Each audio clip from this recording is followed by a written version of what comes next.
सरकार कहे छे जो गुजरात में दारूबंदी है, परंतु सरकारना धारासभ्य ने जो दारूना अड्डा बंद करावा आवेदन लईने पहुंचવું પડે એ જ તો દારૂબંધીના પોકળ દાવાની ચાડી ખાય છે। જોઈએ દારૂબંધી છે કે નહીં દારૂબંધીના દાવા વચ્ચે જમીન પરની વાસ્તવિકતા વચ્ચે કેટલું અંતર છે, કારણ કે ધારી પંથકમાં ખુદ ભાજપના ધારાસભ્યએ દારૂ બંધ કરવાની માંગ લઈને પહોંચ્યા હતા। હવે તો સરકારના ધારાસભ્યએ ખુલ્લેઆમ દારૂ વેચાઈ રહ્યું તેવું સાબિત કર્યું છે। આ પરથી કહી શકીએ કે ગુજરાતમાં જ્યાં જોઈએ, જ્યારે જોઈએ, જેટલો જોઈએ ત્યારે દારૂ મળી જાય। આવા આરોપો વચ્ચે હવે સત્તાધારી પક્ષના ધારાસભ્ય જેવી કાકડિયા પણ દારૂના દૂષણ સામે મેદાનમાં ઉતર્યા છે।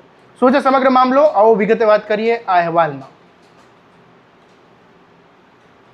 નમસ્કાર, હું છું આસિફ કાદરી અને સ્વમાન સાથે તમારું સ્વાગત છે। અમરેલી જિલ્લાના ધારી પંથકમાં છેલ્લા કેટલાય સમયથી અસામાજિક તત્વો દારૂના દૂષણને લઈને લોકોમાં ભારે રોષ જોવા મળી રહ્યો છે।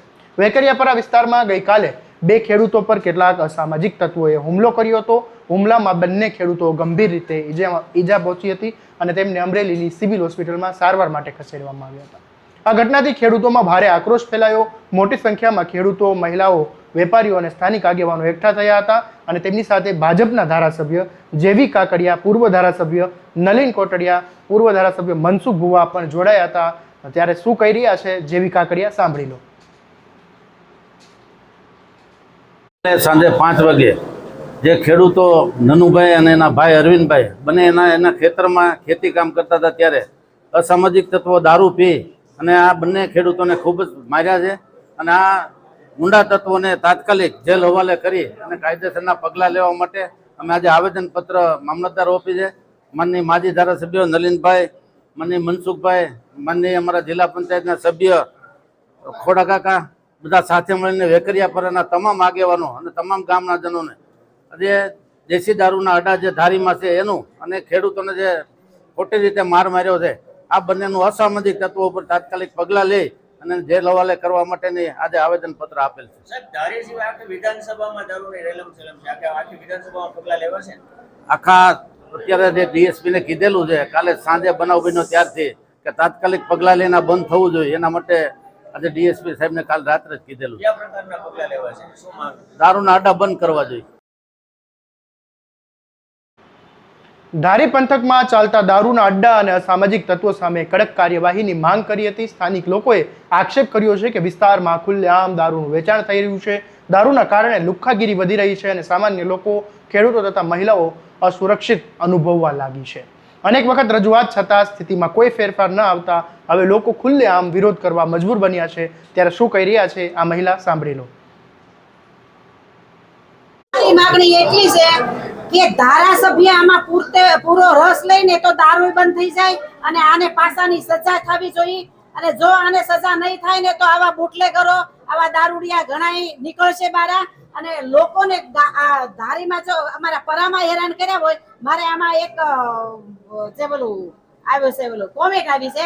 કોમેન્ટમાં એવું કે વેકરિયાપરાના ખેડૂતો માથે કે જો આવી રીતે થતું હોય તો અમારા ગામડાના ખેડૂતોની શું દશા થાય? વેકરિયાપરા તો કે મિની ગાંધીનગર ગણાતું હોય અને એમાં જો આવી સજા આવી રીતે થતા હોય, લોકોને હેરાન કરતા હોય, મારતા હોય તો અમારા ગામડાવાળા ખેડૂતોને શું કરવાનું? એટલે આમાં ધારાસભ્ય અને તંત્ર બધાય જો એક થઈ અને હિંમત કરે, મહેનત કરે ને તો બધું બંધ થઈ જાય। અત્યારે પ્રેમપરાની અંદર જે ગાડીઓ પડી હોય, ગાડી ઉપર જુદી જુદી બ્રાન્ડની ઓલી બોટલો પડી હોય અને ત્યાં દારૂડિયા દારૂ પીવે, ત્યાં પાણીના ઓલા કેરબા પડ્યા હોય એટલે પાણી નાથી પીવે, દારૂ નાથી પીવે, પેલું શું કહેવાય દારૂ વાળે ખાઈ શું કહેવાય બાઇટિંગ, એ બાઇટિંગ એ નાથી એને મળી રહે। એટલે આટલું છેલ્લા 4 વર્ષથી ધારીની અંદર ખૂબ વધી ગયું છે। પેલા નહોતું, અમારા પરામાં નહોતું, અમારા પરામાં કોઈ હિંમત નહોતા કરતા તો અમારા પરામાં શું કરવાને આ થાય છે।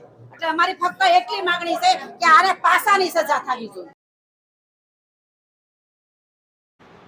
હવે આ સમગ્ર મામલે સૌથી વધારે ચર્ચા એ વાતની થઈ રહી છે કે જ્યારે સત્તાધારી પક્ષના ધારાસભ્યને જ દારૂના અડ્ડા બંધ કરાવવા માટે રજૂઆત કરવી પડે ત્યારે સામાન્ય લોકો કોની પાસે ન્યાય માંગે? જો જનપ્રતિનિધિઓ જ પણ તંત્ર સામે અવાજ ઉઠાવવો પડે તો દારૂબંધીના દાવા કેટલા અસરકારક છે તેવા સવાલો પૂછવા લાગ્યા છે।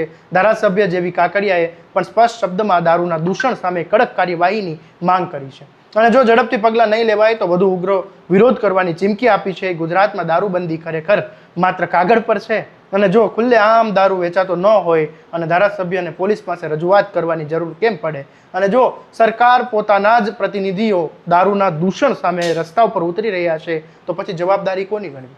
આ સવાલોના જવાબ હવે તંત્રએ આપવાના છે, કારણ કે ધારીની ઘટના માત્ર 2 ખેડૂત પર થયેલા હુમલાની નથી, પરંતુ દારૂબંધીના દાવા સામે ઊભે થયેલા મોટા પ્રશ્ન પણ છે.